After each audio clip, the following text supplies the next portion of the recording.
沉浸式翻译插件，这个大家都不陌生了。特别是经常浏览外文网页的这些网友来说，它的这个翻译功能简直是太棒了。特别是像这个网页翻译，它可以智能识别网页主要的这个内容区域，进行一个双语对照的翻译，给我们带来更好的这个外文网页翻译和阅读体验。还有这个鼠标悬停翻译，将鼠标停留在任意网页的任意段落上，相应的译文就会显示在下方，这有助于真正的理解并且学习外语。还有这个酷炫的输入框翻译，在任何网页的输入框中输入我们的母语，比如说中文，然后快速连敲3次空格键，它就能够翻译成我们的这个目标语言。还有比如说这个文档翻译，就是我们本地的 PDF、本地的 EPUB 电子书，还有这个本地的字幕文件都可以上传到它的这个页面里面来进行一个翻译。还有更方便的就是这个视频字幕翻译，因为我们平时在阅读这个 YouTube、Netflix 这些网站的时候啊，可能他们只提供了这个纯英文的字幕，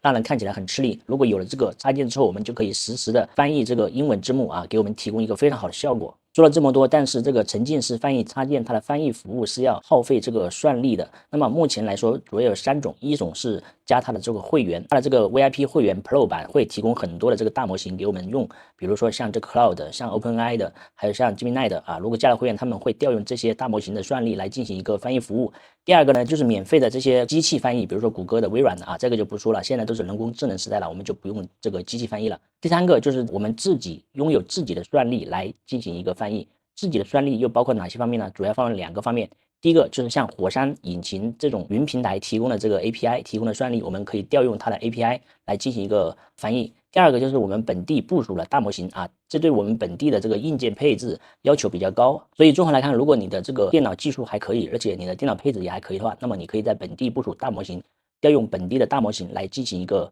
翻译，这是完全免费的，速度也很快的。另外，如果你的这个电脑技术不行，然后本地配置也不是很高的话，那么我可以建议你用这个火山引擎的这个 API 调用来进行一个翻译，因为目前火山引擎提供了大量的这个免费的 token 和其他的云算力资源，我们可以进行一个使用。那么今天我就来给大家演示这2种方式，一个是通过调用本地的大模型来进行翻译，另一个是通过调用火山引擎的 API 来进行翻译。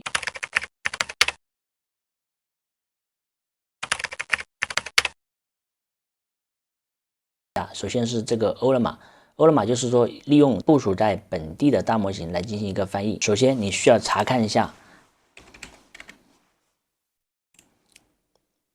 我部署在本地的大模型有哪些，比如说我安装了这个欧勒玛之后，我可以输入这个命令，然后查看我现在本地有这2个大模型，一个是伽马3，一个是千问 2.5， 然后我要运行其中一个大模型欧勒玛 run， 比如我要运行这个伽马3啊，我要先把它运行确认它在这个运行中之后，我们就再回到这里来进行一个修改。然后这里是它的默认，就是欧勒玛，然后这个 API 接口也是默认的，不用改。下面的 KPI API key 也不用改。然后在这个模型这里啊，你要对应的去找到你选定的那个模型。如果这里没有你可以设置更多模型，在这里进行一个添加保存我这里刚刚已经设置完了，我运用的就是这个伽马3的这个模型。这个设置完了之后呢，就可以了，可以进行一个测试服务，这样子就等于是连通了本地的大模型。那么这个时候再来用本地的这个大模型的算力来进行一个翻译就是完全是无限量的，而且是免费的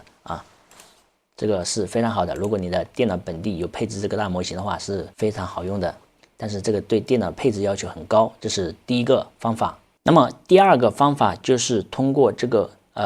运用火山引擎的这个 API 然后调用它的这个算力来进行一个翻译。因为现在这个火山引擎它有提供给新用户这个免费 token 调用的，所以说这个是可以很方便的使用的。那么我就来演示一下如何利用这个火山引擎的这个免费算力来进行一个翻译。进入这个模型广场，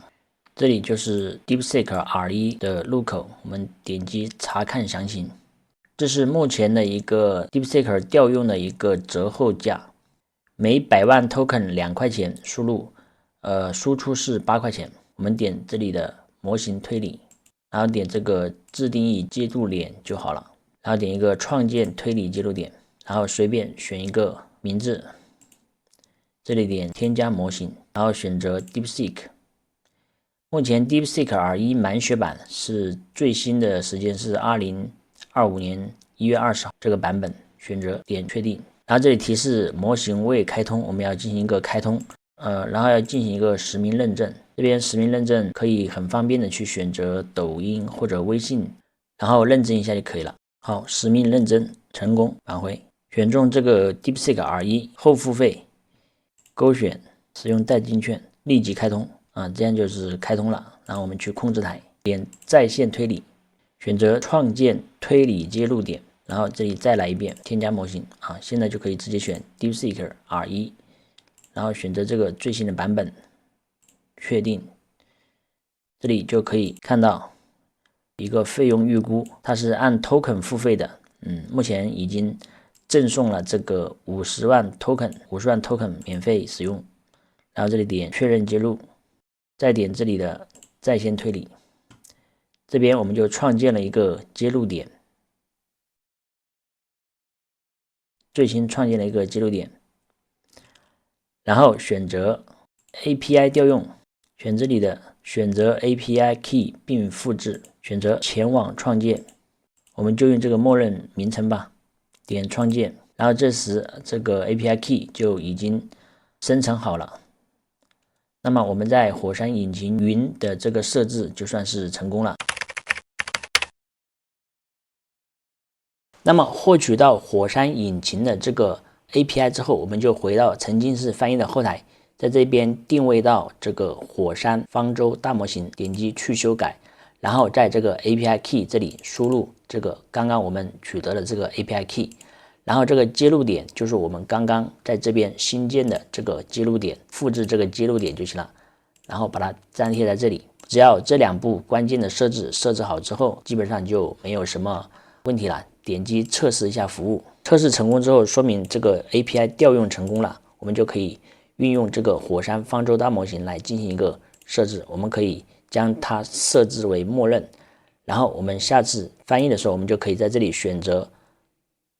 火山方舟大模型，然后它也可以进行一个翻译。这边翻译成功了，就等于说是调用它的 API 算力来进行一个翻译。这边我想跟大家重点强调一下，这个 AI 翻译和机器翻译的差异简直是太大了。比如说我要翻译这个繁体中文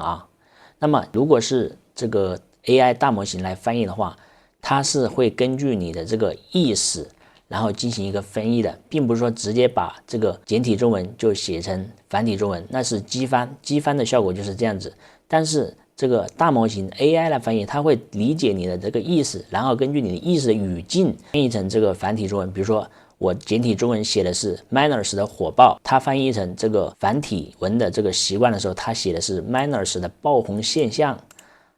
然后比如说这个最近老大哥谷歌也坐不住了，它翻译是最近连业界龙头谷歌都按耐不住了，说明它这个人工智能翻译它完全是跟这个机翻是不一样的，效果是更好的。所以说大家有条件的话，还是要使用这个人工智能翻译会更好一点。最近这个火山引擎它的这个免费 token 是非常多的，如果大家使用我下面的链接这个注册进来的话，会有更多的这些代金券呀，这个免费的 token免费的算力资源，是基本上能够满足我们日常的一个需要的。